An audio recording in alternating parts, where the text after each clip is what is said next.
A gente falou um pouco sobre os homens e assédio nas ruas. Eu queria saber de você, Aline, como blogueira, blogueira bem-sucedida e ruiva, o que você percebeu no meio online, web, de reação masculina sobre o resultado da pesquisa, sobre esse tolimento de, teoricamente, vantagens, né? Que, no fim das contas, é um grande incômodo, né? Sim. O que você percebeu? Pra mim, o resultado da pesquisa foi até óbvio, não me surpreendeu. E, assim, caraca, precisava disso. Agora, finalmente, as pessoas vão entender. Só que, na verdade, não. Teve muita resistência, principalmente dos caras. E aí surgiram também algumas, assim, divergências entre feministas, entre outras mulheres, que diziam, não, essa pesquisa, ela quer acabar com a paquera, e não sei o quê. E aí as reações masculinas foram indo nesse caminho. Chega de fifio, é porque elas querem acabar com a paquera, e agora como é que a gente vai se conhecer mulheres e namorar com elas, sabe? Tomou uma outra proporção, né? Porque é aquela falácia do espantalho, né? Eles pegaram uma coisa que não está nesse argumento do chega de fifio e começaram a atacar isso, como se estivesse atacando a própria chega de fifio, para deslegitimar, né? Para invalidar essa pesquisa, invalidar a realidade de que mulheres não gostam de assédio nas ruas. Então eles tentaram de toda forma usar esses argumentos, essas estratégias, para no final das contas manter esse privilégio, né? Mas aí o que eu digo, que estão tentando proibir a paquera. No dia seguinte da pesquisa, eu saí na rua e continuei sendo assediada do mesmo jeito. Então eles podem ficar tranquilos que ninguém perdeu o privilégio por enquanto, infelizmente, né? Então... Mas você vê isso como um privilégio? Vocês duas veem isso? Sem dúvidas. Sem dúvidas. Não, assim, o homem, ele acha que tem um merecimento. Ele merece, é o direito dele fazer isso, né? Então, às vezes, ele nem questiona. Mas ele não quer largar a mão disso. Ninguém quer largar a mão questionar o próprio privilégio, né? Porque é muito difícil. É uma posição de poder mesmo. Né? É uma posição de poder, exatamente. A gente entra num outro assunto que Juliana, particularmente, acho muito que as pessoas não entenderam. Elas acham que assédio de rua, estupro, tem a ver com sexo. Tem a ver com paquera, no caso de assédio. Não tem a ver. Tem a ver com agressão. Como que vocês veem isso? Acho perfeito. Acho que só de mostrar essas pessoas que confundem uma coisa com a outra, a gente já tem uma prova aí de como esse assunto ele é totalmente... Não é fácil de entender. As pessoas não conseguem entender o que ele se trata, né? Então, é absurdo você relacionar uma coisa com a outra, você relacionar esse flerte, uma coisa saudável, as relações humanas, românticas, naturais... E o que acontece nas ruas, cantada, assédio, mesmo porque, como você falou, o cara passa, fala uma coisa no seu ouvido e continua andando, nem olha pra trás, ele não quer saber da sua reação. Mas e se fosse um gatinho? O gatinho da Starbucks você quer, né? Starbucks, o fulaninho ali de Havaianas você não quer. Gente, quando um cara tá te encoxando no metrô, você não tá nem olhando pra cara dele, sabe? Não tem essa, sabe? Parem com isso. Não, engraçado, foi um dia, inclusive, que fiquei super incomodada. Eu fui trabalho na Vila Olímpia. Desci pra comprar o meu Toddy, sei lá, aquela coisa da tarde que dá fome. Desci na padaria, peguei. Aí, a Vila Olímpia, não sei, gente, se é aquele bairro, o que é? Eu andar rosnados, né? Aquela coisa que você falou. Sai passando na rua, cara, me deixa. E aí eu cheguei na padaria, e eu estava salvo, porque eu achei que eles não iam ter a cara de pau de ficar me secando, porque é exatamente o que você falou. Como eles sabem que não é paquera, na verdade é só esse dança do acasalamento, esse jogo. Eu falei, não, aqui eles não vão me secar. E na hora que eu entrei, um cara que tava na fila da padaria olhou pra mim. Eu falei, meu Deus. Me senti incomodada. Aí eu fui pra trás dele da fila. O cara começou a meio que se coçar, assim, meio que... Eu fiquei olhando pra ele e falei assim, esse cara vai virar pra me secar? Eu fiquei olhando pra ele, assim. E ele foi, assim, muito espertamente, como se ele achava que ninguém tava vendo. Virou e me secou. Tipo, olhou de cima a baixo. Eu falei, isso por quê? Não dá pra entender, né? Mas eu não consigo enxergar como eles entendem isso. Como... Será que eles entendem que é um privilégio que eles têm? Ou eles acham que é um... Inclusive, se você reagir, eles vão... Eles falam, gostosa. Você reage, ele fala, sua mal comida. E começam a te xingar. Eu reagi uma única vez. Eu morava em Brasília. Era uma rua que eu sempre passava pra ir pegar o ônibus e tal, e sempre o cara mexia comigo, sempre. E eu passava sozinha ali e tal, não reagia, morria de medo.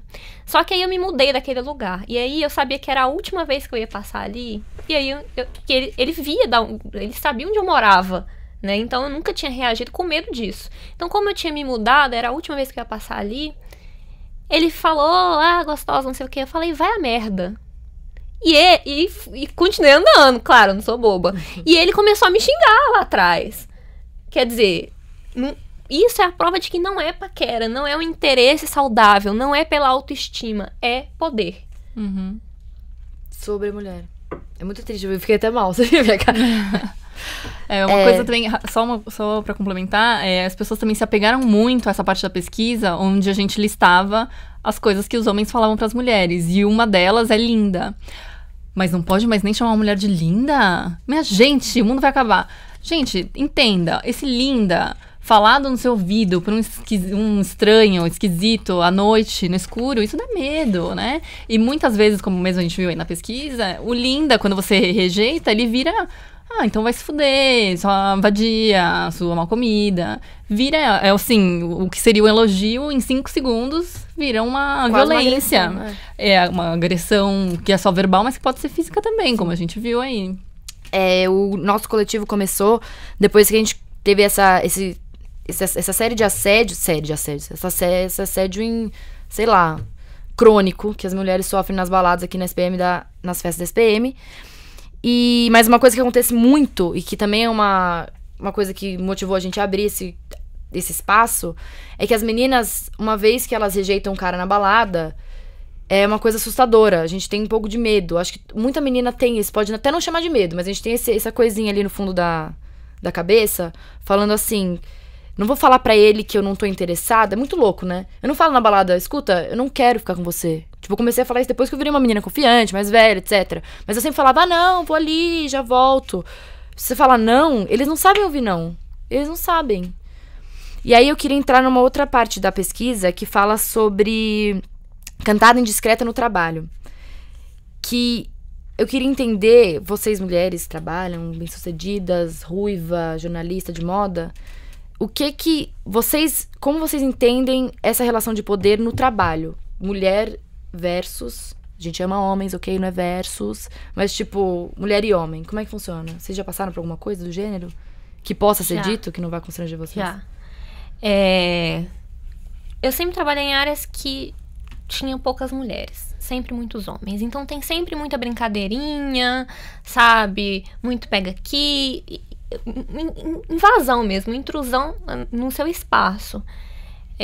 Mas a cantada no trabalho, eu não posso paquerar meus colegas de trabalho, né? Aquela velha coisa.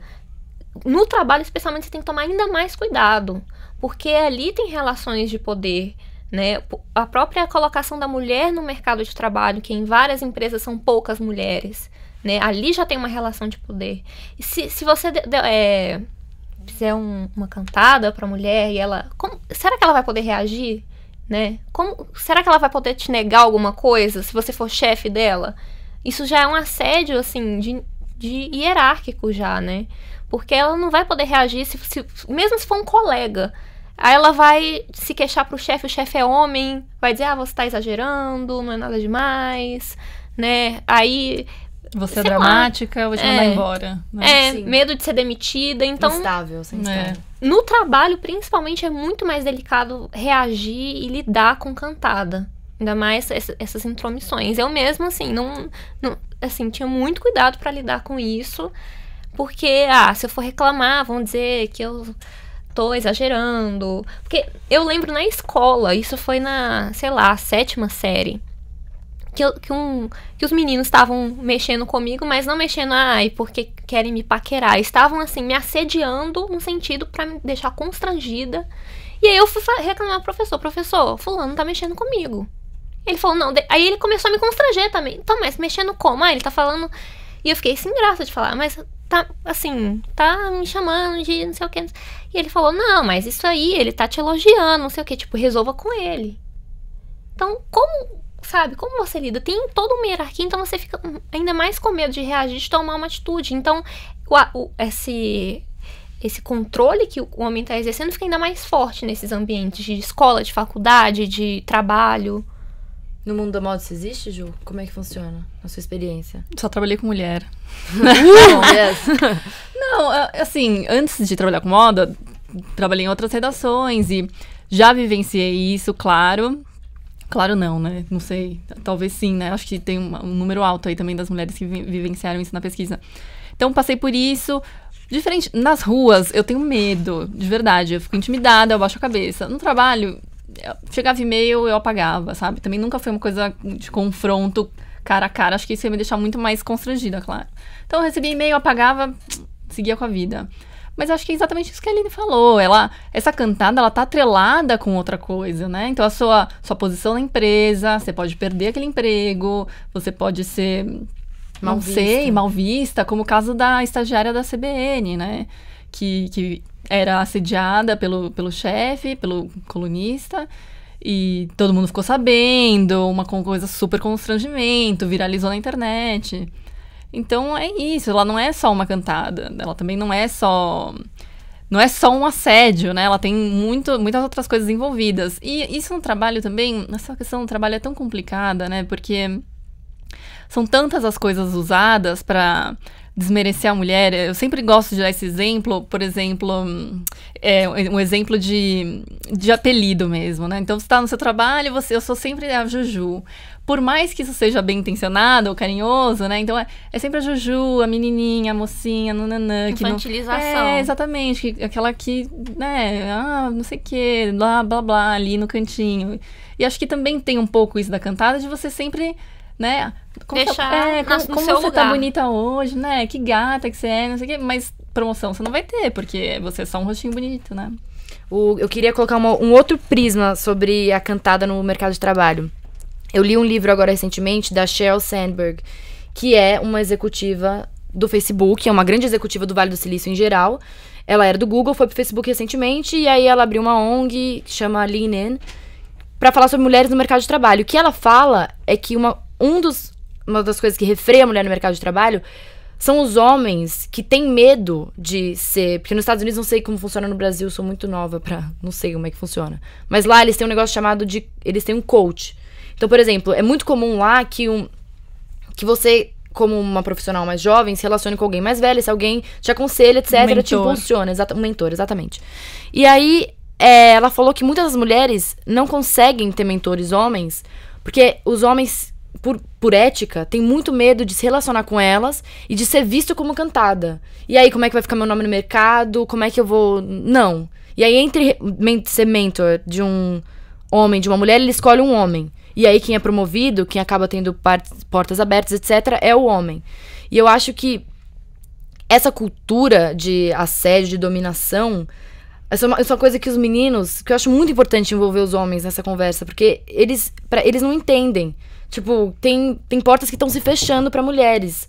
Porque elas não conseguem se relacionar com outros homens, porque toda relação é muito sexualizada. Tipo, Perfeito. Não é?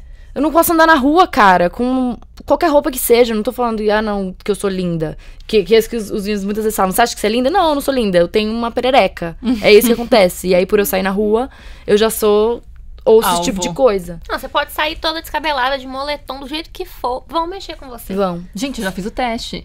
Calça de moletom, blusa de moletom com gorro fechado. Fiz o teste, gente. Eu tinha 15 anos. E mesmo assim... Levei uma, gente. Como assim? Ju, isso é um negócio que veio na tua vida há muito tempo, né? Você falou que dessa de 11, essa de 15. Bom, desde muito jovem, eu já comecei a desenvolver o corpo, né? Então isso acho que é uma coisa que talvez tenha impulsionado. Não. Né? Claro que não é uma justificativa, entendeu? Mas acho que já foi uma coisa que as pessoas achavam que talvez, por eu ter esse corpo formado, já era suficiente pra lidar com esses assédios, né? Imagina, mas...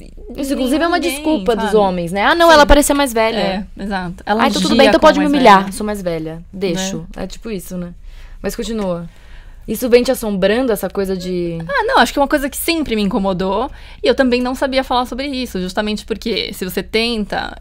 Assim, é muito medo, é muita culpa, é muita vergonha. Você não sabe se você fez alguma coisa pra isso realmente acontecer. E se você se queixa, é isso, sabe? Ah, mas por que você tá se queixando, sabe? Como você é metida? Você acha que você é tão gata assim?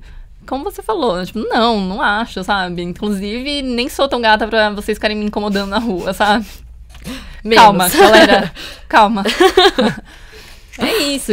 Mas eu acho que o maior problema é porque isso me incomodava muito e eu não conseguia encontrar, acho que suporte em lugar nenhum. Nem pesquisa, nem dado, nem informação, nem matéria jornalística. Quando eu dei uma entrevista pro SBT, e é aquela coisa que você junta a família toda pra assistir, né? Uhum. E a repórter, antes de entrar o nosso off, ela fez a introduçãozinha. Não, nessa entrevista, ela fez o off e ela falava, uma pesquisa inédita. E meu irmão virou pra mim e falou assim, uma pesquisa inédita? Existe ainda alguma coisa inédita, assim, no mundo pra gente pôr jornalisticamente falando que é inédito? E eu ri, mas depois eu fiquei pensando, eu falei, gente, eu não tô falando de viagem no tempo, né?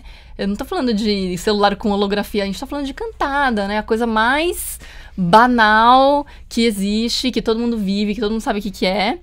E que a gente transformou isso em traço cultural, sabe? Por que a gente banalizou tanto? Sim, exatamente. E invisibilizou essa questão, né? Tanto é que quando surge uma pesquisa, isso assustou as pessoas. Por que você está se falando disso? Isso é uma coisa que tá aí, é isso, e não pode mudar. E como você falou, não tem nada que... Não tinha uma pesquisa sobre isso. Alguma matéria falando sobre isso. Nada. Só textos de feministas mesmo, sobre essa questão, né? Que envolve a teoria de, que isso é controle, é poder... Mas, assim, sobre para as pessoas verem, não tinha nada disso.